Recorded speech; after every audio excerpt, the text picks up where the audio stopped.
We could have a total polar shift, yet science doesn't even talk to us about this. And it's a very real possibility. Of course it is. We have Arctic Circle that show alignments of the poles of the Earth. Now, these alignments occur, lava comes up through the crust, and then it freezes. It assumes the magnetic alignment of the Earth at that time. Well, when we go up near the Arctic Circle, we see these tectonic spectrums of north and south pole alignments in mountains and in rock that hasn't moved for hundreds of thousands of years. And guess what? Sometimes it shows the north as south and the south as north. And this is, according to the Coriolis effect, something that could occur rather quickly, like in a matter of days.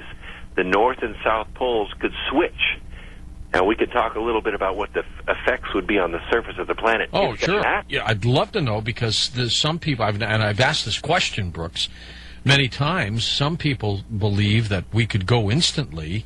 Other people think it's gradually, and some people think nothing will happen at all, which I don't believe. I think it'll be pretty drastic. There's too much evidence that the poles do shift. North and south poles do shift. And if the core is detached from the crust, as we believe, and the core is thus counter-rotating against the crust, creating our powerful magnetic field, which we call a magnetosphere, if all those things are true and line up, then we are setting ourselves up, or the planet is set up, to do a Coriolis flip, that the north and south poles could flip. And I mean in somewhere between 72 hours and 5 days, this flip could be complete.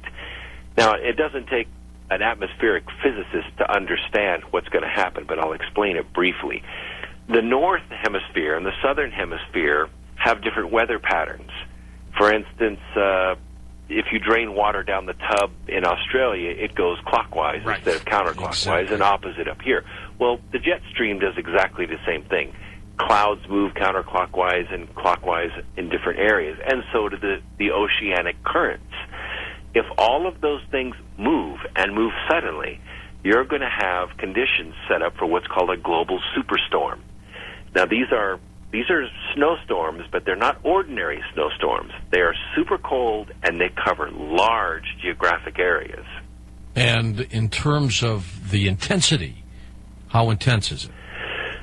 Well, according to what we've uncovered in the book, and this goes back 26,000 years as far as we can gather data, we could be facing winds of 300 miles an hour, and those winds could last for a month or more. That would knock down practically everything. Once you got sand and glass and rocks moving at that speed, it would literally sandblast areas of the planet. And we are talking planetary-wide, right? Yes, well, there'll be corridors where the winds are going that high. In the northernmost and southernmost areas, the winds won't be that high, but I would say from about 35 degrees north and 35 degrees south, the winds will be the highest. Will we see this coming, Brooks? Well, we're already seeing it coming. The hurricanes are getting much, much more intense. Straight-line winds, what are called errant tidal waves. These are huge waves, 100-foot-high waves that race around the planet at 400 to 500 miles an hour. Now, fortunately, the ocean's deep, so they don't, crest and crash. But there are ocean liners that are reporting these errant tidal waves that go racing around the planet.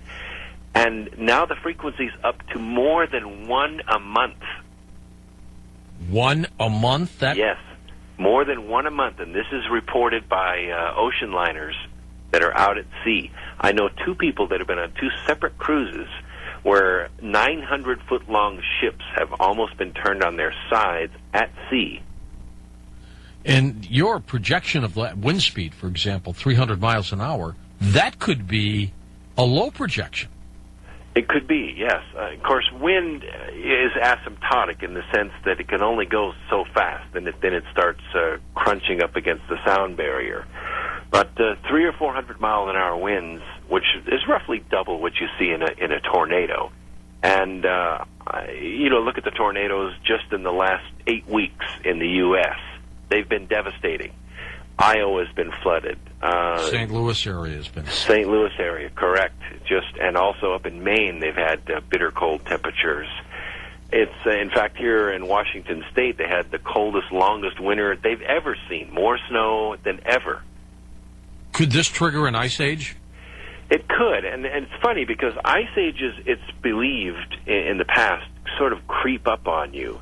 That's not the way they occur at all. Ice ages occur suddenly. They drop 8 to 10 feet of snow. It doesn't melt off during the summer. It reflects a lot of energy back out into space, which is called the albedo effect. Right now, Earth is warming because it's absorbing energy and from the sun and from other sources. But when it reflects that energy out into space, it cools. Now, that occurs two ways. One is if we get very high cloud cover. That is usually accompanied by cosmic radiation during high solar flare activity. Right now, we have no solar flare activity. There's been no sunspots appreciable for months. Scientists are getting concerned about that. Yes, and we thought that solar cycle 24 had started. We saw a high-latitude reverse polarity sunspot 3 months ago, but we really haven't seen any follow-ups. And now we've seen sunspot 1,000 from solar cycle 23, and they're rather benign, and they're small, and they don't even last during one revolution of the sun. So, and we're seeing very low solar winds, 300 or 400 kilometers a second, and very low proton counts, which means we're really not receiving that much cosmic radiation from the sun, at least in the wavelength that would cause high-altitude clouds, which would cause the Earth to cool. However, we are beginning to start solar cycle 24, and if it starts in earnest and does what solar scientists think it's going to do, along around 2012, it is going to be intense. And we're talking X-class flares above 7, maybe as high as 9 on a regular basis. This could cause high-altitude cloud cover and really rapid cooling of the Earth. Edgar Casey predicted Earth changes on this planet, specifically at a map of North America. It looks like half of the United States is underwater. You think this is very possible? It is possible, and it has happened before. If you look at the topsoil distributions of the United States, much of the United States has been underwater before. The mineral deposits that are laying right now in farmland across our continent indicate that much of the United States was underwater or under ice at one time.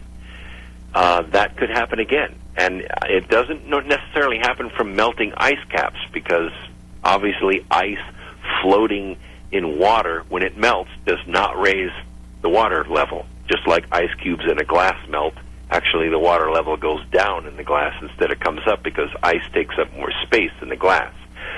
But interestingly enough, it does add a lot of fresh water to the ocean, and that changes the salinity, which changes the amount of solar radiation it absorbs. When it does that, the Gulf Stream begins to move, and when it moves, it begins to come inland, and that's why this planet, or this continent anyway, up around the Mason-Dixon line, should be largely underwater, except for the mountain ranges. So Casey might be right. He very well could be right. And we're beginning to see a lot of, with the catastrophes, how we cannot handle even some flooding cases in various parts of this country. We can't handle it. No, not enough sandbags to hold back. And we're just talking about holding back rivers. Try to hold back the Gulf of Mexico when it comes up the Mississippi River. You can't do it. You can't do it at all.